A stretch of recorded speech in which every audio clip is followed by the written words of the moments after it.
Right, this is reputedly the first photo ever taken back in 1826. Some say 1827. So over about 100 years ago, it was taken by Joseph Nice in France, and it's supposed to be a rooftop building. About as grainy as my photos are today, I think. Right, so we've come a long way since then. Today is mainly an automatic world. It's basically just point and shoot. And we have various cameras, like point and shoot camera, even your mirrorless, but mainly people today are on their phones. As they say, the best camera you have sometimes is the one you have, and my son included thinks a dedicated camera is overkill. So it's often just a phone, isn't it? So first things first, so that's why I got you to take a photo before. When I first started in film back in the 70s, these sorts of diagrams are around everywhere. You know, you had to place your foot, tuck your elbows in, hold your breath, faint, and hope you took the photo in between. But today, most people use the rear screen, and most people just use it at arm length. And this is another thing we do with our camera, phone. We hold it up like this, and what we do, we bang it, and what happens when you bang it? It moves. So you're actually taking a photo on the move. So, for starters, perhaps you can just hold it with your fingers and be steady. You can use two hands, one hand, whatever, but it's more steady. Or on your vertical, you only have to press the volume control with your thumb. You don't have to actually touch the white button, the volume button on its own. It's just a photo. I'll try that. Yeah, just a photo. The other thing is, how many uses the autofocus on your phones? It's simple, you just hold your finger, and that line on the side there comes up. If you scroll up and down with it, it'll change the exposure to overexposure or underexposure. And then when you let go, it's at that exposure you're taking the photo of. Can you say that again? Yep. Put your finger on your phone.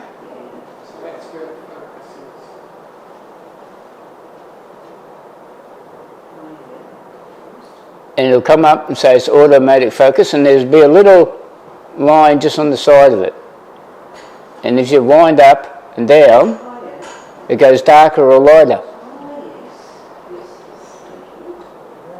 And then when you let go, it stays where you let it.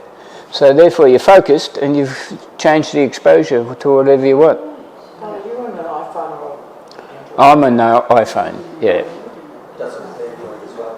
It does with the Android as well? They discriminated against. Android, it does come. So, you know, when you're looking around in your scene, you just pick the spot you think you want the exposure to be right, you put your phone on that spot, and you still can control it, the exposure, go up and down.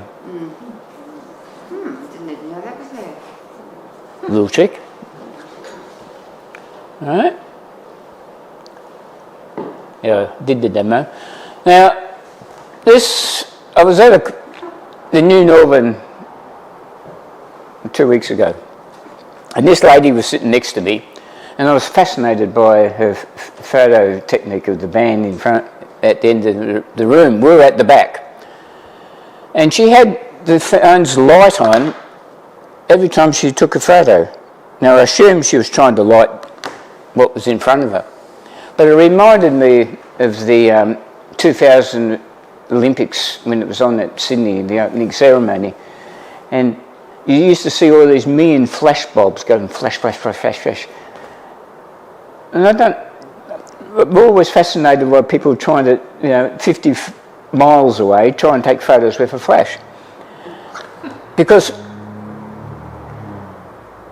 this is where I was sitting, and she was just on my left, and all she was doing was lighting up the people in front of us. Because that's her light. I just took a photo when she was doing it. And when we were sitting there, it was like that. So the light would not shine on the artist anyway, but that's just a fascination. Well, I think perhaps turn your flash off. So you wouldn't know where to turn it off. That's setting it. You can turn it off even on auto. The instructions up top, up at the top of your screen, has for the flash on or off. Even you can go in further into the settings. So, Usually up the top left corner. yeah. Right, so as Henry Carter of Bresson said, the first 10,000 photos are your worst. So, you know, there's always optimism. But phones, probably, for me, I use mainly as family shots. But it doesn't mean you can't be creative or look for things. It's my granddaughter in the modern world to my partner in the old world. Sunnies and all. Yeah, so all these are phone photos.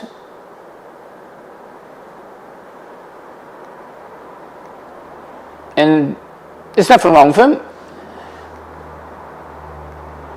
except they're probably not quite the quality when you get into it as a camera.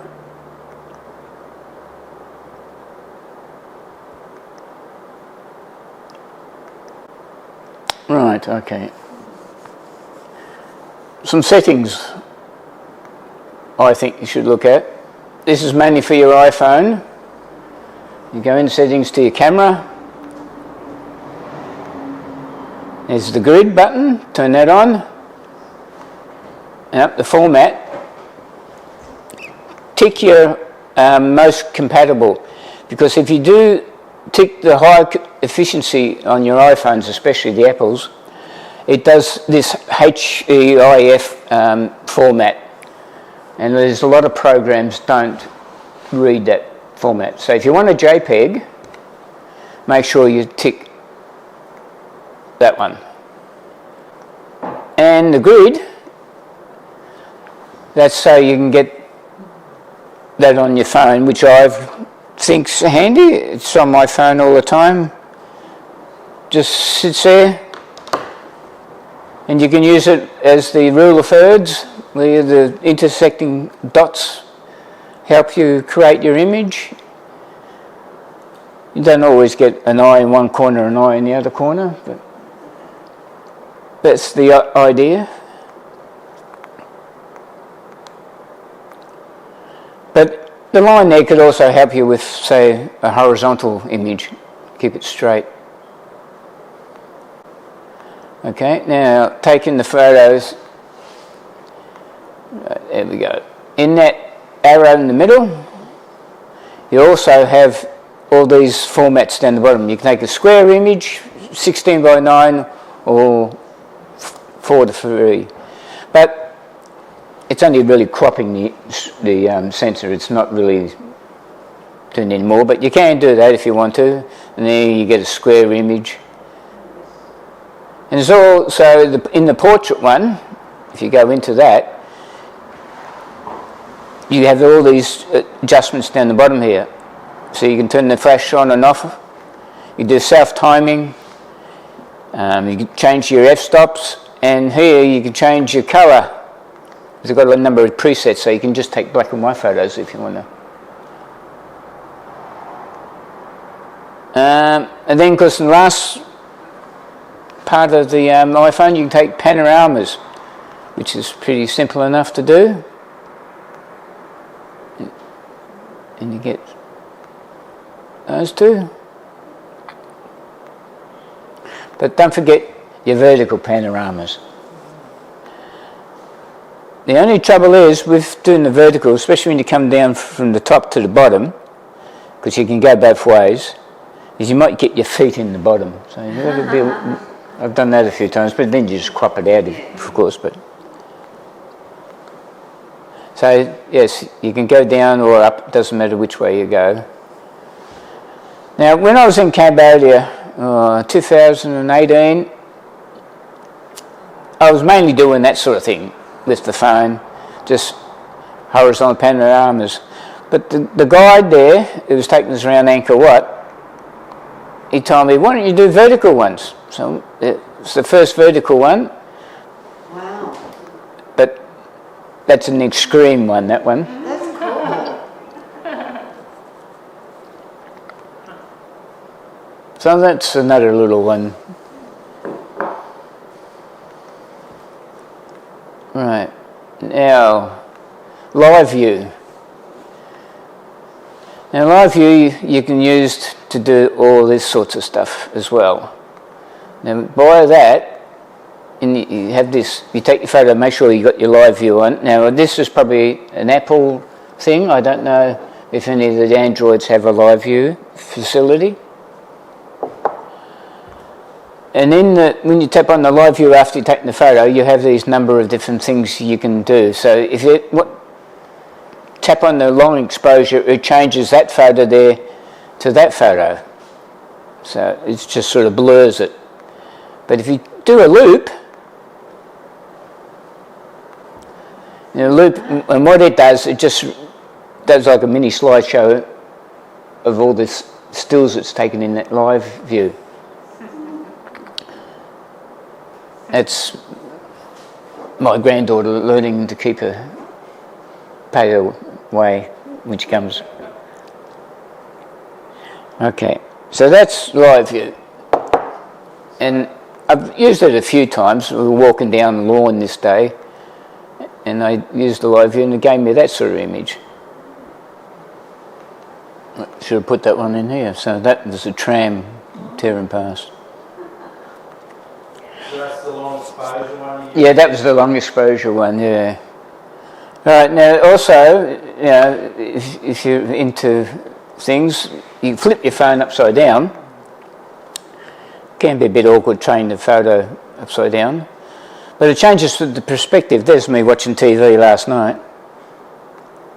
And it just gives you a lower view of the cups.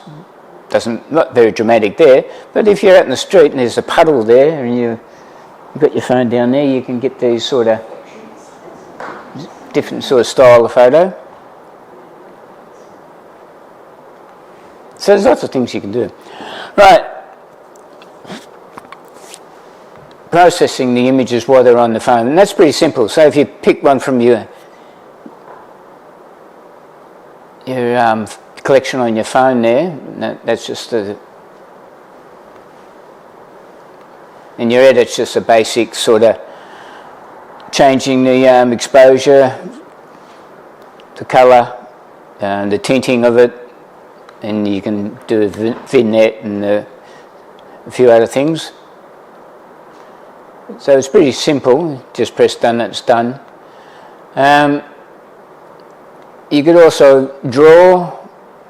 You've got a pencil there, you can scribble over it and you can write text on it as well. But it's very basic, it doesn't give you a lot of different fonts. But there's apps you can get to control your camera, planning locations of your photos, processing images, and you can create movies and everything. And you can do it all on just your little phone. So we'll do some processing. Now, Lightroom, that probably cost you, but it's a lot more sophisticated than the camera itself. You can take photos, but mainly the good thing about it does the same sort of thing, but it can have a leveler, but it also has the facility you can take raw photos, so that could be something of interest. It's a Lightroom camera app. So there's a couple, oh, I didn't want to write thank you. I thought Yeah. that Lightroom on your computer afterwards. Yeah. Is that a free app? No, there is a free section, but it's not very good. They do try and get you to pay for it. There is a free Free one, yeah. free part of it, and it gives you a few options. Gives you a few options, yeah. So you can be automatic, professional, or high dynamic range when you take your photos. But the professional really is only means it's manual. It's not, you know, sounds better than you're scaring you off by saying it's manual. Snapseed. I don't know if anyone knows that. It's a program for just processing your images. So you just go into your gallery, pick your photo, whichever one you want. So I picked that tree one there, and it comes up on the screen. And then you've got all these presets down the bottom, and you can export it if you're happy with one of the presets. But the tools where you can play around with it, you can turn it into black and white, simple tap. Then you can export it. You can even undo it. So it's not permanent, you can just undo it. Glamour, well, that just gives you a bit of a glow on the image. Does this one cost? No. And you can do retro, if you're into those sort of presets. This one I like up top though, the curves. Now you can actually do standard curve of all the colours, or you can pick just one of the colours, like say the red, and pull it up and down, and it gives you a dramatic sort of red colour to it. So that might be handy for sunsets if you want to just pull up the red a bit. And then you can undo it if you don't like it, or you can export it, so you have that choice. Right, so planning. Right. Now this is this simple little photo app called Photo Navigation. Now say if you're wandering around the streets somewhere and you see something, you only got your phone with you, and you say, oh, I'd like to come back here with the camera, or some sort of at a time, but you might be travelling around and you, instead of trying to write it down, or just take a photo of where you are. I'm using this one with me. And that little arrow there, you just press that arrow and it tells you where you are and even tells you how to get there. Narandera, that's where that photo was taken. So if you pick another one like this photo on my phone, and it's in Taradale, and it'll tell me how to get there as well. So that's a pretty simple one. Light, that's a little bit more complicated app.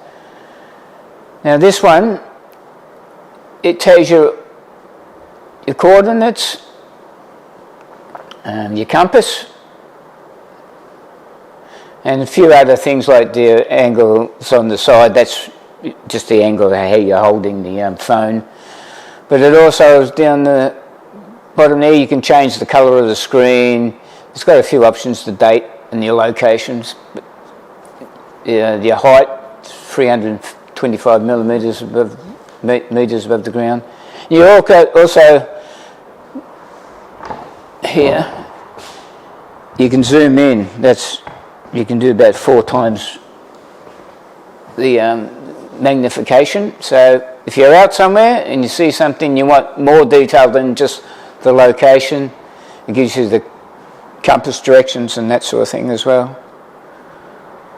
And then that's the button, you have to use that button, I'm afraid, so you do have to tap it. You can't use the volume control on that. Alright, fill pills, photo pills, not fill pills. Now that's a planning app. Now, it's quite a sophisticated app, and Rob at the back there, it's his favourite app, I think, for his Milky Ways. Yeah, it's a great app. So it takes a bit of planning, but down the bottom there you can just slide it along for daytime, night times. You can go into the future, you can be at the present moment, but don't know why I did that. And because what it's telling you is the rotation of the moon, the sun, and the Milky Way. And you can have it so you see the three of them, or you can have it so you only see the Milky Way, or just the sun, or just the moon. You don't have to have them all up. And the various details up top tell you about the different angles and height of above the elevation above the sky. So that's sort of how it works around the planet, if you want to. Altitude and that. So that gives you all those details. So it's a little bit more advanced, and it's a bit more studied to get to know it. It has a nighttime vision where you can plan your Milky Way. Again, you can just slide it, and the Milky Way moves up and down, and up the top there will tell you the time and the day where that position would be. And you could do it, say, on location during the daytime. So this is at the Muckerfoot Station. We went there last year with the group, and that was one of the ones I took during the week before, and it told me what time and what hour. And so when if you slide your finger across, that Milky Way will go up a different position. And again, the time and the hour and the day changes to wherever you scroll it to. And then that was the night we were out there.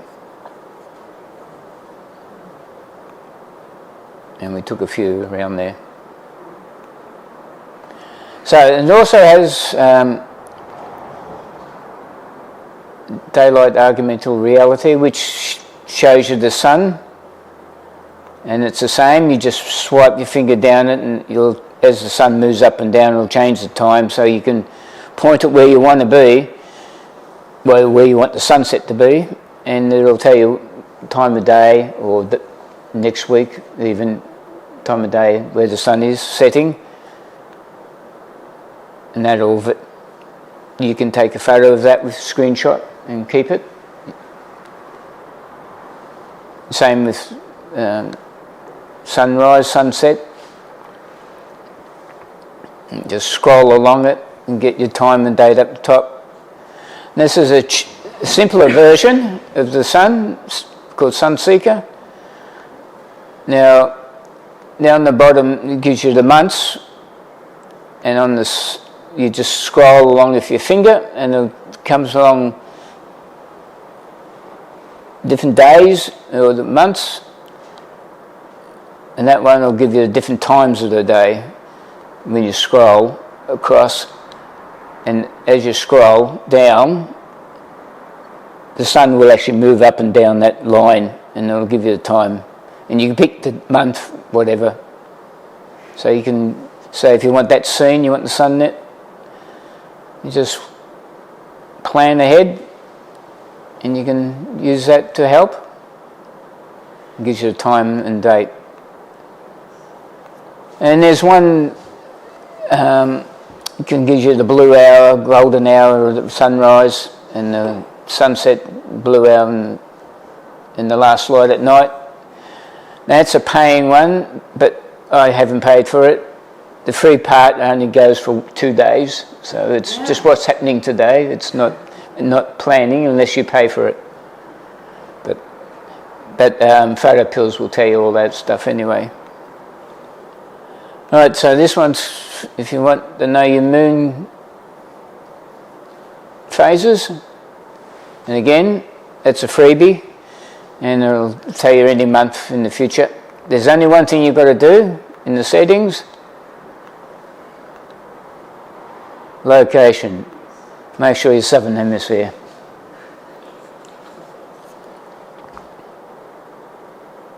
But that's a freebie. Alright. Camera control. Now this is maybe an interest to some people. That app Shutter for cameras that have got Wi-Fi connections, like my camera has.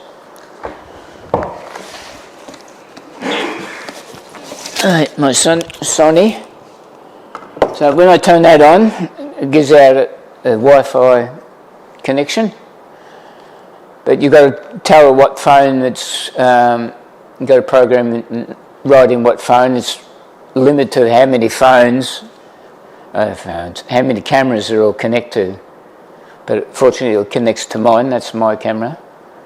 Then you just tap there, and you'll get that on the back of my screen. It tells me what I've got to do on my camera. So when I go through the menu of my camera, that's what I've got to tap that one there, and it'll say join shutter. So you tap join, which it shows up on the bottom of my screen there on the menu, and it'll come up with that QR code. You can use that, or if you're lucky enough, the phone itself usually comes up with that number down the bottom, and just like you connecting your Wi-Fi at your home. So I just have to tap on the setting of the Wi-Fi there. I haven't had to use the QR code, but you can. And then you just, once it's showing up, you just join it, and that gives me free control of the phone from this, and it actually shows you what I'm looking at. And that picture up there is the window from my place. It tells you can get the settings up there. You can do a still photo, bracket exposure, you continuous. You can even, if I set the movie on the camera, I could take movies with it. Go back. Harley, Yep. does that mean you can have, say, your camera set up outside to Yep. do something, and you can operate? I can operate for that. All I've got to do is it's not working. I just got to use this button here to control the camera. So on the phone. But as long as you get the Wi-Fi connection, I don't know what the distance maximum would be, but it might be handy if you're sitting in a cafe and you want a portrait of someone, you put your phone down there and you can... So you could use it for a bird bath. Yeah. Or bird bars, yeah. That's what I was thinking. So that's called Shutter. There's a few of them, but that's about the best one I've found. Right, extra apps. I don't know if you're a creative person or not, but you go into your photo albums with your camera, or your phone, you pick a picture, and it has presets, but I usually ignore them, just that'll do, go in. Then you tap on there, and you can write something, and it's got hundreds and hundreds of fonts. You change it to any size. You can tilt it around 45 degrees. You can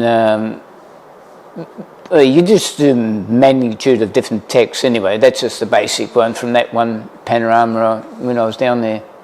But it's a handy one for when I do things on Facebook sometimes for the family or something like that. I'll put a family group photo and I'll write something on it or something like that.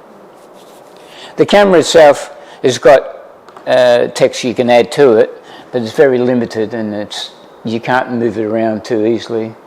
But this one, it's like layers like Photoshop. So though it's there, you could always move it around, delete it, change it to a different font. So it's quite a good one for that sort of thing. And then you can have fun if you just want to put your photos in a frame. Sort of have your own gallery. That's just a fun one. Screensavers. So if if the two buttons on the side, the volume control and the on-off button, it'll save the screen. Now that's I use occasionally for this purpose here. I was given directions to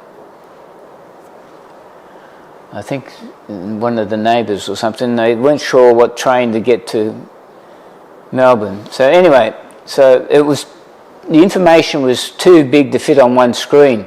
So I took a couple screenshots to get all the information together so we can get to Clayton. That's right.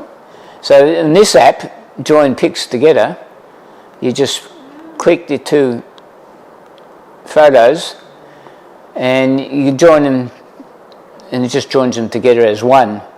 Now that can be horizontal or it can be vertical. It'll let you do, and again, it's layered, so you can move it around. If you tap in the middle here, I can cut one of the other ones off, so you can join it anywhere you want to, and then you just got your one picture. Right, camera control, we've done most of that, I think. Oh yeah, these are just other things. For the walking group, a couple, this app does movies and slides together, and I did this for the walking group. It's very average.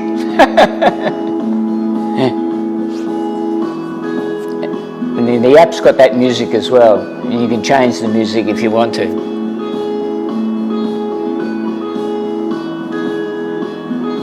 So I put a little movie and a few pictures together, but it pixelates a bit in the middle, so it's not the best. So that one didn't come out too good.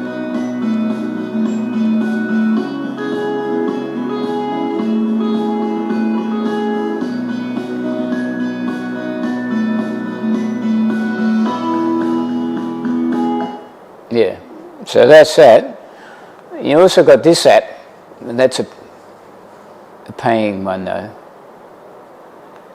And it is a bit more sophisticated. And I don't know if you want to be entertained for a few minutes, but we'll listen to some of it. We won't play it all. Do you have to pay for iMovie? Yeah. But you don't on the computer? No. I think there's a different version. Does this include royalty-free music? No, this is one of my CDs. Okay. It does have some music.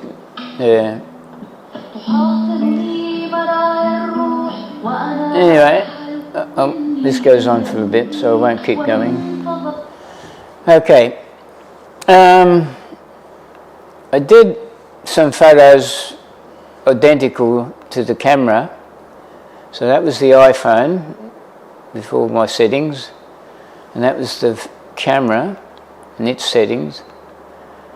And I went to Malmesbury not long ago, and I took one, that was the camera. The other one was, that's the phone, it's the camera. It's the phone, that's the camera. Now, I'm going to show you some examples here. I'll go into a different program here. Camera, no, that's the phone, that's the camera. If the difference is not majorly you can see, but if you zoom in on the camera, you can see that's poor light, so that probably doesn't help the phone much. And that's the camera.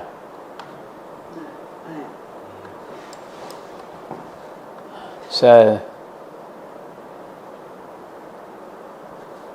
even over here there's a little digger.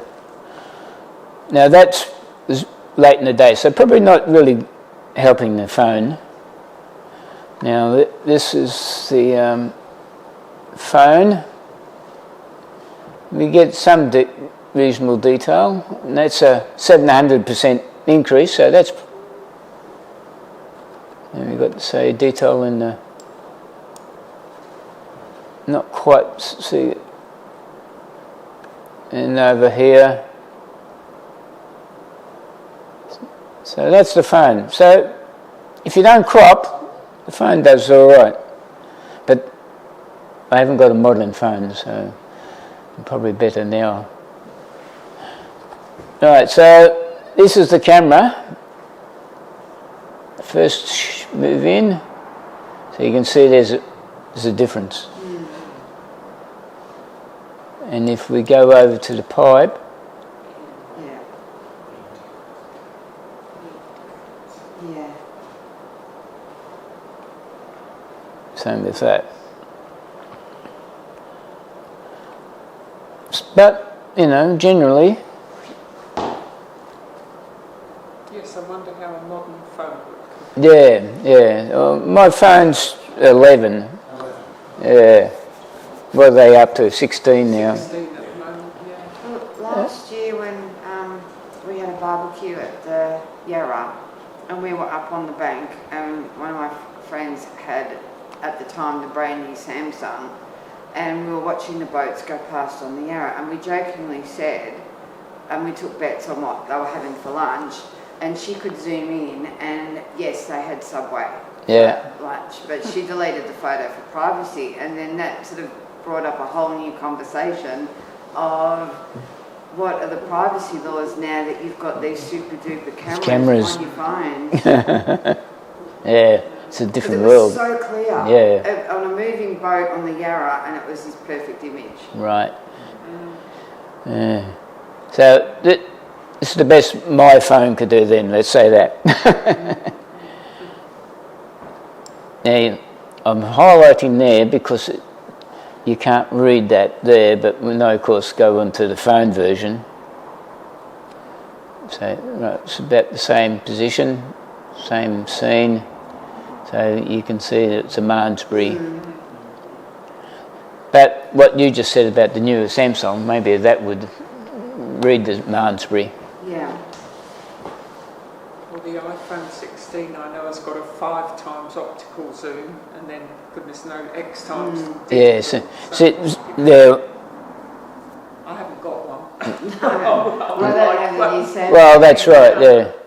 So this is the iPhone. The front is fair. The thing about a phone, probably its depth of field is fairly good.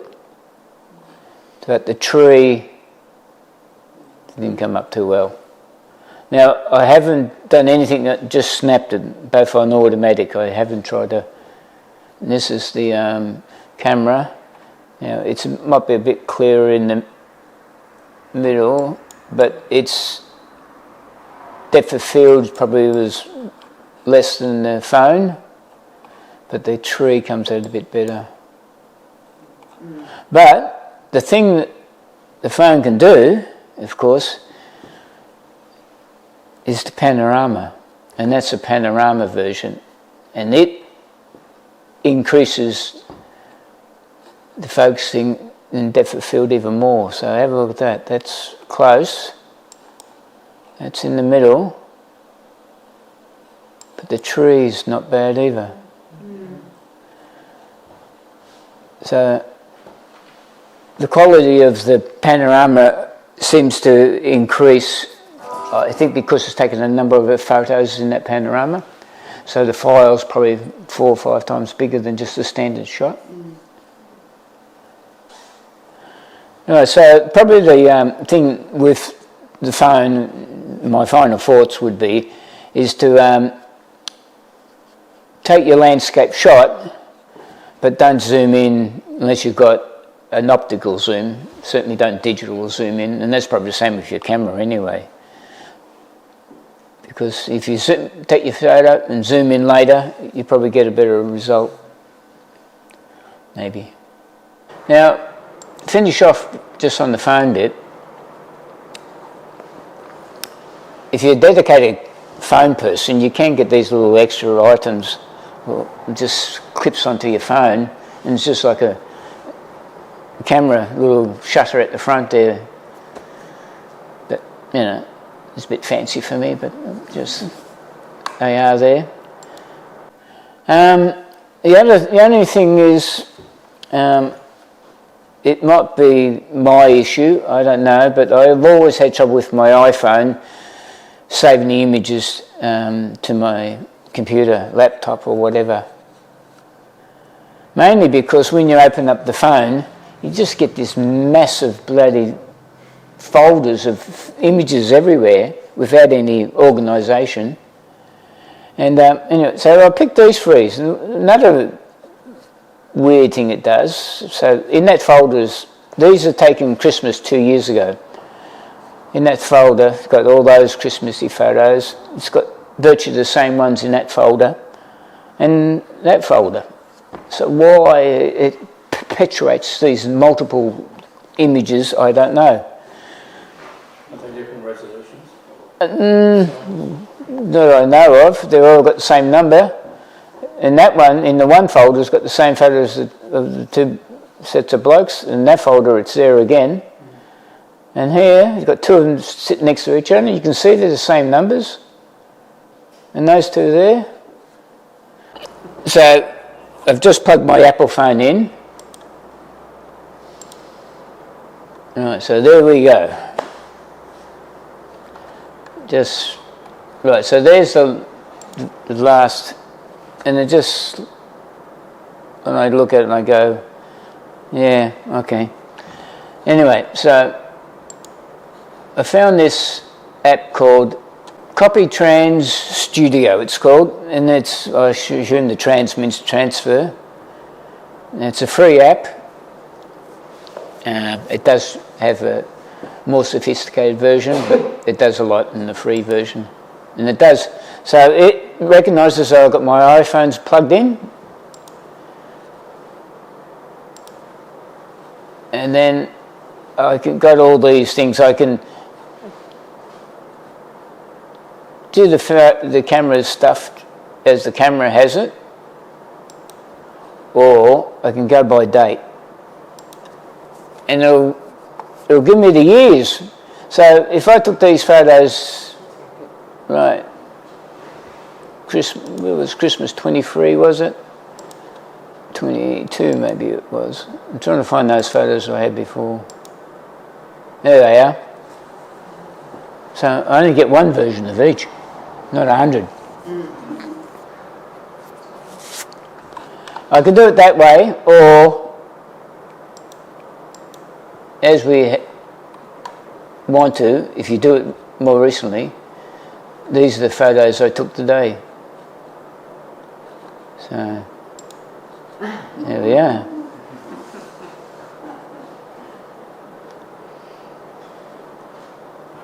When those photos come up, as you have them, can you drag them off onto the desktop? Yeah. I can save them or drag them. Do that. Yeah. And then put them in a folder. Put them in the folder. Yeah. So, the last 7 days, so I just highlight, so those lot there, and I could just drag them and just put them somewhere. So if I've got a hard drive now, but that's only a brief summary of how I save my images. I put my images in one hard drive, the raw photos with the original phone ones into a program, and I'll go through called Photo Mechanics, and it's a real quick program which you can view the raw photos really quickly because it only reads the actual JPEG that's in the raw file. And so I can go through, say, 200 photos quite quickly, and I can delete bad ones or whatever. And then those raw files and that lot I'll keep on the hard drive and I'll never touch. They'll be like a library. Then I'll have a second lot and I will change them by adding a new name for them or a new number. I'll add perhaps some, what I'm trying to say, some keywords. That's the word I was trying to say. Some keywords, so that, like I might add in the metadata, I might put sort of, where it was taken or something like that. So, because I have a catalogue program where I can just say, Cairo or something like that, where I've been, and it'll just show all the photos from Cairo in the system. But I keep the originals untouched, so I don't use them. But you can't leave them there forever because hard drives deteriorate and all that. So, but it's constantly being used because I'm always adding to it. So it's not sitting there. It's not dead. But you've got to think, 3 or 4 or 5 years down the track whether you should move that onto another newer hard drive. I haven't got to SD hard drives yet. They're too expensive, so I'm still on the old just spinning wheel hard drives. I can show you how I back up and save my photos. When I save my photos, I'll just do the phone ones, I think, because if I go too long tonight, we will never get home. So what I do first, I go to my desktop. Where are we? Go to my desktop.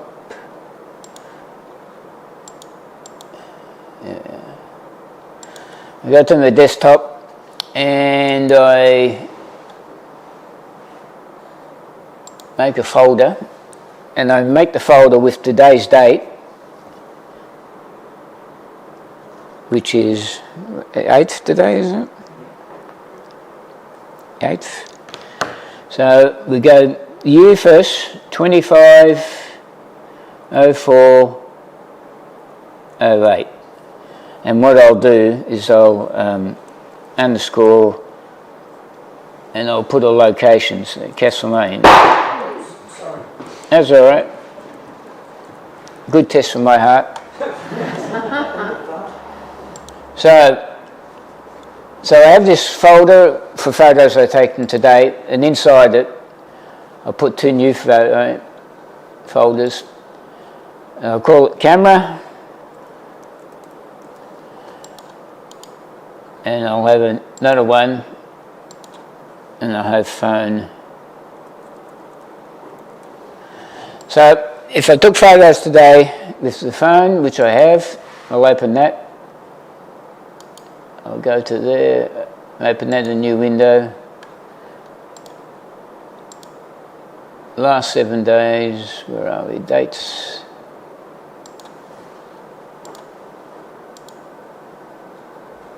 This is how you maintain your sanity. That's how I maintain my sanity, yeah. So I'll just grab those photos and I'll just drag them into that folder.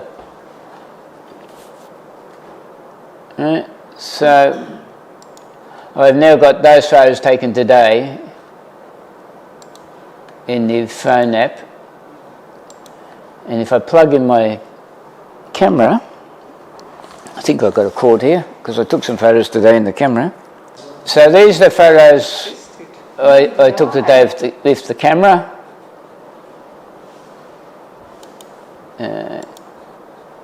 I go to my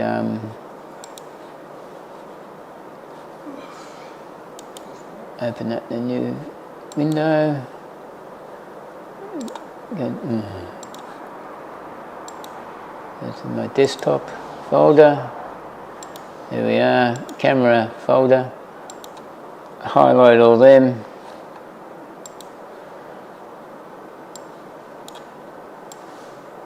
Drag them.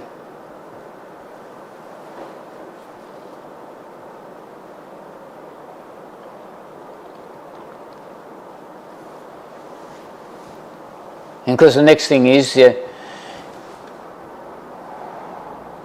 once you've got the images all saved, this folder, you can save it to an external hard drive, cloud, whatever your system is. So I've got these photos, which are similar to my phone ones. Nothing special. I was just did it. Just we got traffic lights down their corner now. Oh wow! Yeah. Didn't see them today. Yeah, not turned on yet. Go straight through red lights. And then and these are the photos I took with the phone, and that one's with the flip down on the ground.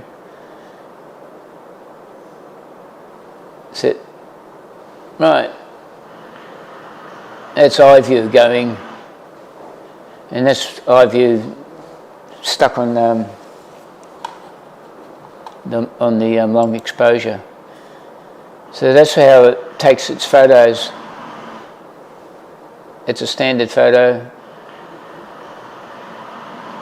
So when you press it on long exposure, it just does all those images all together.